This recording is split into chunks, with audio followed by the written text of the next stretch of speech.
የሩትዬ የልጁ አባት ባሉካዋ አብርሽ ሆይ እንኳን ተወለድክ ሃፒ በርዝዴይ ተለያይተዋል እኮ ልትሉ ትችላላችሁ። እናንተ እንደዛ እያላችሁ ተጽናኑ ወይም ደግሞ እንደዛ እያላችሁ ተሸወዱ ማለት ነው። እና እንኳን ተወለድክ ሃፒ በርዝዴይ። ሲቀጥል ደግሞ ዛሬ ሁለት ነገሮች ገርሞኛል። አንደኛ አብርሽ ማልቀሱ፣ ሁለተኛ ደግሞ ያቺ ዙጥ እንደዛ ለብሳ የመጣችሁ ለምንድን ነው? ቫላንታይን ዴይ ልታከብር ነው ወይም ደግሞ የፍቅረኛሞች ቀን ልታከብር ነው? ቀይ በቀይ ለብሳ የመጣችሁ ወይስ እሱን ልደት ልታከብር ነው? እሱም በሱ ላይ አንዳንድ ማለት የምፈልገው ነገር አለ። እስከ መጨረሻ አብራችሁኝ ነው። ሰላም አሰላሙ አለይኩም ወራህመቱላሂ ወበረካቱ። ሰላም ቤተሰብ እንዴት ናችሁ? ከኔ ጋር ሁሉ ሰላም ነው። እና ወደ ገደለው ስገባ እንግዲህ ዛሬ አብርሽ እነዛ ልጆች ሄርሜላና ማነው ስማቸውን አላቃቸውም፣ ወንዶቹም በነገራችን ላይ አይያዘኝም ስማቸውና እነዛ ሰርፕራይዝ አድርገውት ልደት ነው ምናምን ብለው ማለት ነው። ግን አለቀሰ። ቆይ ያለቀስክበት ምክንያት እኔ ገብቶኛል። ሩታን አፍቃ ነው አይደለ? አዎ ሚስት ማለት ነው። አንድ ልትወልድ ቤተሰቦቿ ጋር ስትሄድ፣ ሁለት ቤተሰቦቿን ልታይ 8 ቀን እንደዛ ስትቆይ ሄዳ ቤተሰቦቿ ጋር የዛኔ ነው አሉ ባል በደንብ የሚስቱን እንትን የሚያውቀውና ኖርማል ነው ቻለው ማለት ነው። በሁሉም ወንዶች የሚያጋጥም ነው። ሩታን አፍቃ ከሆነ ማለት ነው። ሲጀመርም ሩታን አፍቃ ነው እንጂ በልደት ቀን የምታለቅሰው አንተ ግብደው ትልቁ ሰውዬ ማለት ነው። ነጭ ጸጉር ለማብቀል ወደፊት እየርክ ያለ ሰውዬ ለምንድን ነው ያለቀስከው? እንጂ ህፃን እንዴ እንደምታለቅሰው በልደት ቀን ሰርፕራይዝ ስትደረግ? ህፃን ልጅ ነው በልደቱ ቀን የሆነ 10 አመት 6 አመት 7 አመት ወይም ደግሞ 15 እንደዛ ያለ ሰው ነው ሰርፕራይዝ ሲደረግ ምናምን እንደዚህ የሚያለቅሰው በደስታ ማለት ነው። አንተ ያስለቀሰ ምንድን ነው? እኔ ግርም ምን ያለኝ እውነት። እና ደግሞ ያቺ ዙጥ ማለት ነው እንደዛ ቀይ ለብሳ የመጣችው ማለት እንደዛ አጭር ቀሚስ። ኧረ አንቺ ልጅ ታይቆላሽ ተቁላለሽ። መቆላት ለቡና ማልጠቀማት እየተባለ ነው ማለት ነው ሲጀመርና በጣም ተሽከረከርሽ በሰው ባል ላይ በጣም ተሽከረከርሽና መውደቂያሽ የከፋ እንዳይሆን እኔ መውደቂያሽ የከፋ እንዳይሆን በጣም እየፈራውልሽ ነው ወይዘሮ ዙጥ ሄርሜላ ማለት ነው። ምንድነው እንደዚህ በሰው ላይ መሽከርከር? ረጋ ቀዝቀዝ ሰከን በይ ማለት ነው። ምንድነው አበዛሹ? በጣም አበዛሹ። እውነት በጣም አበዛሹ። እና ተረጋጊ ነው እኔ ማለት የምፈልገው ማለት ነው። እንደዚህ አይቁላሽ፣ እንደዚህ አትሽከርከሪ። ረጋቤ ደግሞ በልደት ቀን የሚለበሰው ነጭ ልብስ ነው። ምንድነው እኔ እኮ ደነገጥኩ መጀመሪያ እንትን ይሄ ምንድነው የሚባለው ተምኔሩን ሳይ ማለት ነው።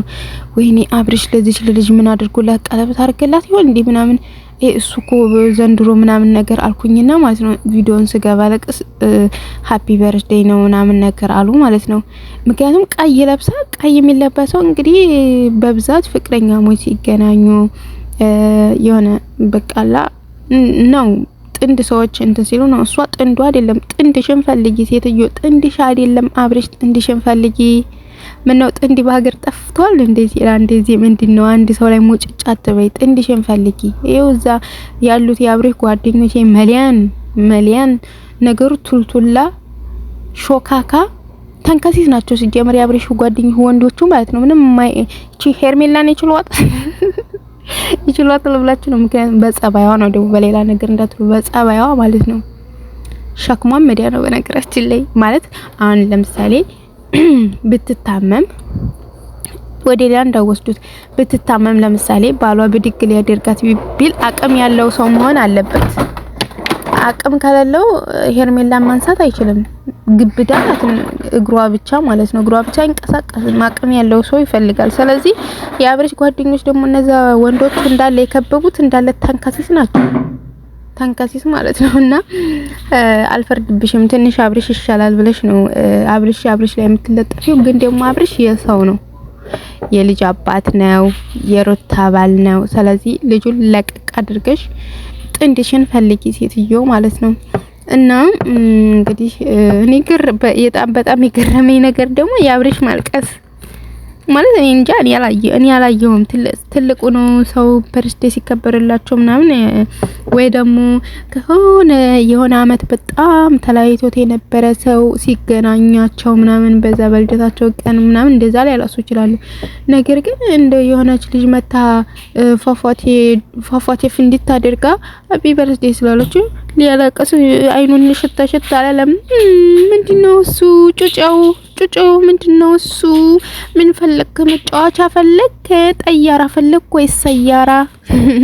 እውነቴን ነው። እና ታዲያ እንደ ህፃን አይኑን እንደዛ ሽታ አላደርግም። ጉረኛ በል እውነት ጉረኛ ነው ሲበዛ በል አብርሽ። እንደው ለማንኛውም እንኳን ተወለድክ። ምክንያቱም የሩትዬ ባልና የልጁ አባት ስለሆንክ እንደው ባሏ ወደፊት እንኳን ባሏ ነህ፣ ግን እንደ ወሬው እንደሚባለው ባሏ እንኳን ባትሆንም የልጁ አባት ነህ። አዎ የወለደ ሰው ተራርቆ አይራራቅም። ልጅ አስታራቂ ነው። ልጅ በመሃል ካለ መራራቅ የሚባል ነገር የለም እና የወለዳችሁ ሰዎች አትበዳደሉ ለማለት ያክል ነው። እናማ እንደዛ ነው እላችኋለሁኝ ጋይስ። እኔ የገረመኝ ነገር አንድ የአብርሽ ማልቀስ ነበረ። እኔ ተረድቼዋለሁ። ሩታ ናፍቃው ነው ማለት ነው። አዎ ሩታ ናፍቃው ነው። እንግዲህ ብዙ ጊዜ ባሎች አያስተውሉም። ሚስቶቻቸው አብረዋቸው ሲሆኑ አያስተውሉም። ሁሉ ጊዜ አብረናቸው ስንሆን እኛ ሴቶች አያስተውሉም ጉርለታችንን ማለት ነው።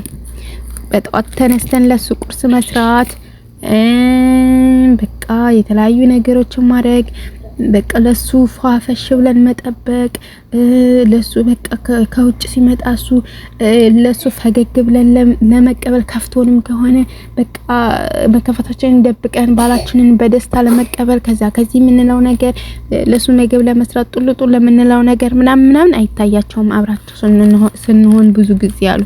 ግን አንዳንድ ጊዜ ወደ